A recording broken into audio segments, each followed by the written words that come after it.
Vārds Linardam Muceņam, Stradiņu universitātes lektoram, lūdzu.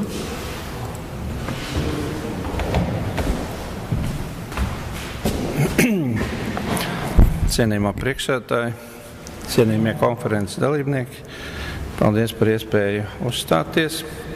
Man ziņojuma tēma tad ir iestādes iedziens, un faktiski tas ir turpinājums tam darbam, kas tika prezentēts Universitātes 70. konferencē, un inovāciju juridiskais nodrošinājums tika publicēts. Šī tēma tiek apskatīta sakarā ar to, ka ir bijuši vairāk publikācijas juristu vārdā. Torgāna kungs ir uzstājies, Briede, Danos par juridiskās personas un it sevišķi par iestādes jēdzienu. Un tāpēc faktiski izveidojies Latvijā un radīs neskaidrību šis termins iestāde, un kas faktiski viņš Latvijas likumos tiek lietots ar dažādu nozīmi un dažādu interpretāciju. Tāpēc būtu svarīgi noskaidrot, kuros gadījumos kura interpretācija ir pareiza. Bet, lai izprastu šo jēdzienu, civillikumā mums nedaudz jāatkāpjas atpakaļ, gan pie juridiskās personas, gan šobrīd pie juridiskās personas orgāniem. Arī viens no iemesliem bija mana prakse ap 10 gadu universitātē, maģistratūrā, kur darbojās jau un mācījās juristi ar profesionālo izglītību, un testa jautājums tika uzdots atzīmējiet juridiskās personas, un neticam liels kļūdas līmenis tika pieļauts. Un tātad juridiskās personas orgāni.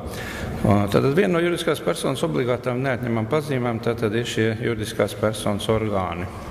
Un viņi ir nepieciešamie juridiskās personas organizācijas elementi. Mēs, protams, smeļamies no organiskās teorijas, kur mums ir tā schēma ļoti vienkārši ķermenis un orgāns, bet kaut kā vienmēr ir šeit zināmas problēmas. Un juridiskai personai, lai tā būtu rīcības spējīga, nepieciešams vismaz viens ārējais orgāns. Orgāns definējums arī kā juridiskās personas, kas uzskatām par ķermeni, latīniski korpus daļu, ar ko juridiskā persona formē, izpauž un realizē juridiskās personas gribu. Likums runā arī par pārstāvi un pārstāvēto, bet šeit nepieciešams pasvītrot, ka tomēr arī zem vārda pārstāvis jābūt ļoti uzmanīgs, jo ir izteikts domas, un tāds arī faktiski ir, ka pārstāvētie un pārstāvi ir un paliek divi.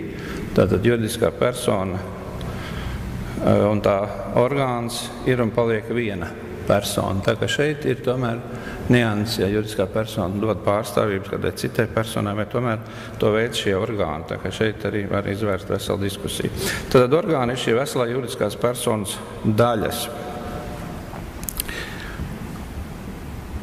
Orgāna attiecās pret juridiskās personas ķermeni kā daļu pret veselo, un juridiskā persona attiecas pret saviem orgāniem kā veselais pret savām daļām. Un šeit būtu nepieciešams saprast, ka ar publisko tiesību funkciju apveltīto juridisko personu orgānu realizē ne tikai juridiskās personas publisko funkciju, bet reizē ir arī tās privāttiesiskās rīcības spējas orgāni un otrādi. Ja viss šī diskusija ir radusies saistībā ar Talsu ugunsdzēsības mašīnas avārijā radušos lietu un šo lietu izskatīšanu jau līdz augstākai tiesai.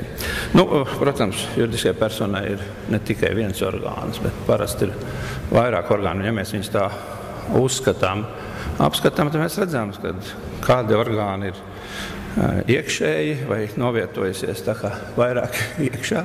Daži, kā saka, izbīdās juridiskai personai priekšplānā jeb ārpusē. Un, ja mēs atkal atgriežamies pie organiskās teorijas, tad arī cilvēkam mēs varam izšķirt gan iekšējos orgānus, gan ārējos orgānus. Bet jurisprudencē, protams, mēs šeit runājam par to, kā tad mēs varam juridiskās personas orgānus klasificēt.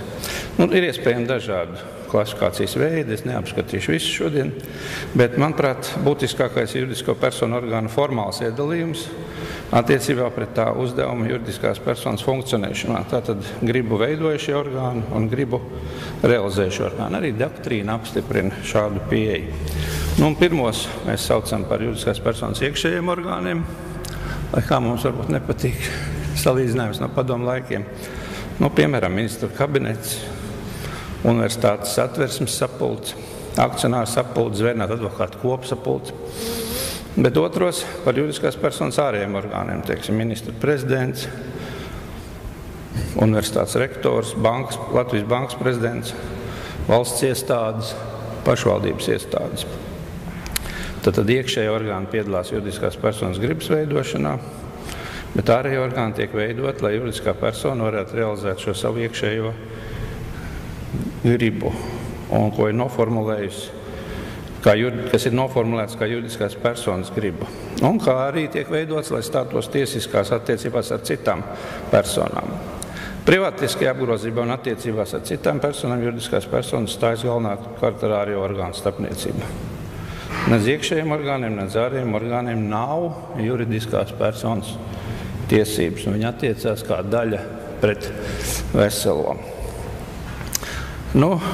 Kas tad ir juridiskās personas iestādes? Kāda tad atšķirība mums šeit no orgāniem, no iestādēm? Tad juridiskās personas iestādēm doktrīna un likums nosauc tos juridiskās personas ārējos orgānus, kuriem ir vesela rinde pazīmju, jeb elementu, lai varētu tikt konstatēta šāda iestādes esamība. Tiek izdalīts 3 tādas elementu grupas. Tiesiskais elements, tātad tiesību akti, zaļais, personiskais, jeb personāla elements, tātad lielīgais, un materiālais elements, tātad ir kāds materiālo līdzekļu kopums. Un juridiskās personas ārējie orgāni tiek attiecīgi tiesiski organizēti un bieži tiek apzīmēti ar kādu kopīgo terminu. Piemēram, varam runāt par valdi komercsabiedrībām, tiesvaras iestādēm, policijas iestādēm valstī, zvērnātu advokātu padome Latvijas zvērnātāju advokātu kolēģijai. Tātad nevienmēr šī iestāde sevī ietver tiešu nosaukumu apliecinājumu iestādi. Parasti mēs ar iestādi vairāk gribam saistīt publisko tiesību institūciju, bet tas, protams, ir debatējams jautājums. Iestāžu klasifikācija. Organizatoriski iestādes bieži klasificē pēc dažādām darbības nozarēm. To iedalot finanses iestādēs, policijas iestādēs, izglītības, kultūras, skolas, slimnīcas, bankas un tam līdzīgi. Varbūt arī pēc padotības un vēl, bet viss šī klasifikācija neatklāja nekādu mums nedz publiski tiesisko kompetenci un nedod arī privātiesiskās rīcības saturu un neparāda attiecības ar pašu juridisko personu, kuras sastāvdaļa šīs iestādes ir. Arī iestāžu iedalījums, ko mēs apgūstam, iedalījums likumdošanas varas iestādēs, izpildvaras vai pārvaldes iestādēs un tiesvaras iestādēs, neatrisina mums pastāvošo problēmu. Un šeit var palīdzēt tikai doktrināla pieeja. Tad doktrīna un juridiskās personas institūta vēsture piedāvā citu, bet, manuprāt, diskusijas laikā par juridiskās personas būtību, kas ir izvērsies juristu vārdā, ignorēt klasifikācijas metodi, kur par pamatu tiek ņemts iestādē kopumā piešķirtās publiskās varas apjoms. Iestādes dibinātājs, mērķis un iestādes rīcība potenciālā bīstamība. Tās rīcībā nodotās mantas apjoms un tās formēšanas kārtība.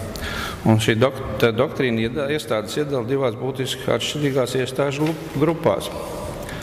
Vienas iestādes iedala iestādēs ar virskundzības varu, jeb varas iestādēs, tad tas pats atkal likumdošanas varas iestādes, izpildvaras pārvaldes iestādes un tiesvaras iestādes.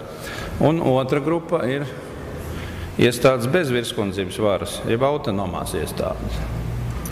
Atšķirība šāda iestāžu iedalījumā izriet ne tikai no iestādēm deleģētās publiskās varas apjoma un to darbības vektoru, tad tas būtu publisko tiesību jautājums, bet mēs esam šeit. Bet pēc savas būtības saistīts gan ar iekšējām konstruktīvām attiecībām juridiskā personā, bet arī no to tiesisko attiecību raksturā starp šīm iestādēm un galvenokārt fiziskām privātpersonām, kas interesē tātad civiltiesības. Šīs attiecības skar šo iestāžu realizētās varas raksturu, maksu par iestāžu darbību, iestāžu radīto deliktu bīstamības pakāpi, un kā arī citas, gan publisktiesiskas, gan privātiesiskas, un šobrīd arī civilprocesuāls problēmas. Īsts ieskats varas iestādēs, jo es domāju, ka varas iestādes nav mūsu interešu lokā, tad par varas iestādēm atzīstams juridisko personu galvenokārt valsts un pašvaldību varas iestādes, kuras publisko tiesību jomā realizētām piešķirto varu uz ārpus pret jebkuru personu ārpus savas iestādes sienām. Varas iestāžu rīcība ir priekšnieciska un virskundziska attiecībā pret jebkuru personu vai iestādi vai tās kompetences robežās. To darbība ir ar piespiežas raksturu, un tā ir potenciāli bīstama sabiedrībai. Un attiecīgi arī privātpersonām. Salīdzinoši nekā ar autonomai iestādē tas notiek. Un gadsimtiem ilgā valsts funkcionēšanas praksa radījusi nepieciešamību varas iestādes ļoti cieši saistītai juridisko personu. Un varas iestāžu autonomija ir ļoti minimāli. Varas iestādēm nav savs budžets. Varas iestāžu budžets ir daļa no publisko tiesību juridiskās personas budžeta, un visas šīs soda naudas, citi maksājumi, pat maksas par sniegtiem pakalpojumiem tiek iekasēti tieši pašas juridiskās personas, ne varas iestādes budžetā. Līdz ar to ar atlīdzību par varas iestādē nodarīto kaitējumu piedzeram no publiskās juridiskās personas, no tās budžets. Jo varas iestādē nav savu atsevišķu budžetu. Pareizāk būtu izdarīt piedziņu no valsts kases, nevis staigāt un meklēt no ministrijas uz pakļautības iestādi un uz iekšlietu ministriju, uz ugunsdzēsības departamentu tālāk. Bet mums, protams, vairāk interesē autonomās iestādes. Šeit es atgriežos nedaudz pie juridisko personu divdalījumu, personu apvienībās un nodibinājumos, kas bija iepriekšējā darba tēma. Bet juridiskās personas institūta vēsture mums parādīja, ka līdz ar kristietības rašanos un izplatību romiešu tiesībās blakus vienam juridiskās personas veidam, personu apvienībai universitātes personārum, radās otrs juridiskās personas veids nodibinājumu universitātes bonārum. Viņi veidojās saistībā ar baznīcu, bet vēlāk valsts visas šīs institūcijas, ko baznīca bija sadibinājusi, nabagmājas, skolas, slimnīcas, invalīdu patversmes un tā tālāk, kuras bija juridiskās personas, kā nodibinājumi, pārņēma savā īpašumā, savā ziņā, un viņas zaudēja juridiskās personas statusu, kļuva par valsts īpašumu un valsts iestādēm, un, protams, arī par valsts atbildību un finansējumā ziņā. Un, protams, to darbību noritēja tikai sociāla lomā. Bet atšķirībā no jau valstī pirms tam esošām valsts varas iestādēm, jo tās bija vēsturiski pirmās, šīm publiskām autonomām iestādēm tika dot lielāka autonomija, bet nepiešķirot no viņām gandrīz neko, kas bija piešķirts valsts iestādēm. Un šīs autonomās iestādes veidojās ar tādu ierobežotu tiesību spēju. Bet kāda tad bija atšķirība no šīm varas iestādēm? Šīs autonomās iestādes ar ierobežotu tiesību spēju, kā jau nosaka pats nosaukums, Latvijas tiesību vēsturē, apveltīts ar lielāku autonomijas pakāpi un ir ievērojami pastāvīgāks, it sevišķi slēdzot privātiesiskas līgumus paši ieņēmumu budžeta robežās. Tādas formulējumus mēs arī atrodam pat likumos. Un nesot civiltiesku atbildību par kaitējumu savu ieņēmumu budžeta robežās un tam līdzīgi. Šī autonomija paredz savu atsevišķu no juridiskās personas budžeta nošķirtu budžeta esamību, savus atsevišķus ieņēmumus savā autonomās iestādes budžetā, parasti samaksas veidā par autonomās iestādes lietošanu vai sniegtiem pakalpojumiem, brīvāka rīcība ar šiem budžeta līdzekļiem, bet no otras puses autonomā iestāžu publiskā kompetence ir būtiski aprobežotas. Tās nav apveltītas ar tiesu virskundzības varu ārpus savas iestādes sienām un attiecībā pret neierobežotu personu skaitu. Autonomās iestādes ar ierobežotu tiesību spēju var aprobežojas tikai attiecībā uz šo iestāžu lietošanu. Latvijas likumi nelieto nosaukumu autonomās iestādes, Viņi vienos gadījumos lieto vārdu aģentūra, daļa tiek dēvēta par varas iestādēm, un daļa, teiksim, izglītības iestādes vispār nenosauc, saka iestādes, bet neliek klāt nekādu apzīmējumu. Tātad, bet šis ievads faktiski mums vajadzīgs, lai nokļūtu pie galvenā jautājuma, pie šīs jēdziena pilntiesīgas autonomas iestādes, tad juridiskas personas. Un šeit jāsaka, likumdošanā noteiktos gadījumos autonomās iestādes tiek izveidotas kā pilntiesīgas juridiskas personas.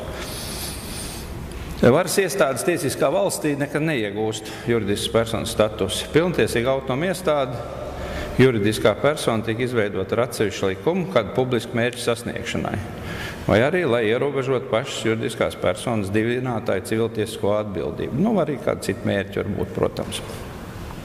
Un parasti šīs pilntiesīgās autonomās iestādes nav apveltības ar virskundzības varu, un privātpersonas, līdzīgi kā ar autonomām iestādēm, ar ierobežot tiesību spēju, arī ar šām iestādēm stājas lietošanas attiecībās. Šī iedziļināšanās mums nepieciešama, lai izprastu civillikuma 1407. pantu jēdzienu iestādes nepieciešamību un lai noskaidrotu, kādu satura likumdevējs ielicis šajā jēdzienā. Šeit es mēģināju esam no dažādiem likumdošanas aktiem izsecināt tieši vai netieši šīs iestādes, pilntiesīgas juridiskās personas nozīmē. Tātad mūsu centrālā Latvijas banka, Kapitāla tirgus komisija, Nacionālā radio televīzijas padome, kas tagad ir pārveidota, Rīgas brīvosta, speciālā ekonomiskā zona, kultūra kapitāla fonds, augstākās izglītības padome, akciju sabiedrība privatizācijas aģentūra, lai cik tas nebūtu interesanti, Organiskās sintēzes institūts un vēl tur 8 institūti. Faktiski tas nāk no Vācijas. Tad Vācijā, teiksim, tā darbojās bankas, teiksim, ir Landesbanka. Pie mums arī viena brīdi viena banka te bija, un tad parādījās LB viņiem nosaukumā. Tad brīnījās, kas tas ir Latvijas banka, bet tas bija nozīmē Landesbanka. Tad tas ir šī iestāde. Un kā tad pēc man ieskata būtu interpretējams šīs 1407. pants? Es uzskatu, ka viņš runā tikai par tām iestādēm, kuras ir pilntiesīgas juridiskas personas, jo teksts jau saka par juridiskām personām atzīstamas. Un tā tad ir jābūt par tādām, kas tiek par tādām noteikts ar publisko tiesību aktu, kas izriet no panta teksta, kurām piešķirta juridiska personība. Panta beigās. To, ka civila likuma 1407. pants nerunā par jebkura veida iestādēm, norāda gan izklāstītā juridisko personu izcelšanās un attīstības vēsturi, gan divu iestāžu veidi – varas iestādes un autonomās iestādes. Arī salīdzinot Satversmes 58. pantu un civila likuma 1407. pantu tulkojumu vācu valodā. Redzams, ka vācieši lieto vārdu Anstalt. Un savukārt 58. Satversmes pantā ir Behörde, tātad vāciešiem šim gadījumiem ir atsevišķi termini. Latviešiem un angļiem ir viens. Tātad šeit prasās uzdot vienmēr jautājumu, par kādu iestādi mēs runājam. Par varas iestādi, par autonomu iestādi ar ierobežot tiesību spēju vai ar pilntiesīgu autonomu iestādi. Jo šis iedalījums, viņš krustojās, un dažos gadījumos, kā mēs redzam, visas iestādes ir orgāni, plus vēl šīs pilntiesīgās autonomās iestādes, kas ir juridiskas personas, un līdz ar to šeit, pat cik divi apzīmējumi mums nāk uz 3 šīm te kastītēm, tad no tā ir radusies arī, zinām, neskaidrība. Apvienojot šo klasifikāciju tātad kopā, mēs redzam, ka pirmās no kreisās puses 4, tad tās nav juridiskas personas, un pēdējā lilīgā, tad tā ir juridiskā persona, vienīgais iestāžu veids, kas ir juridiska persona. Mēs kāpēc pēkšņi tagad, pēc 20 gadu pēc civillikuma atjaunošanas, pēkšņi mums radies strīds par vairāk vai mazāk skaidru šādu terminu. Pirms, kad juristiem nebija nekāda problēma saskaņā ar teoriju nošķirt vienā likuma pantā, pat minētos abas iestādes jēdziens.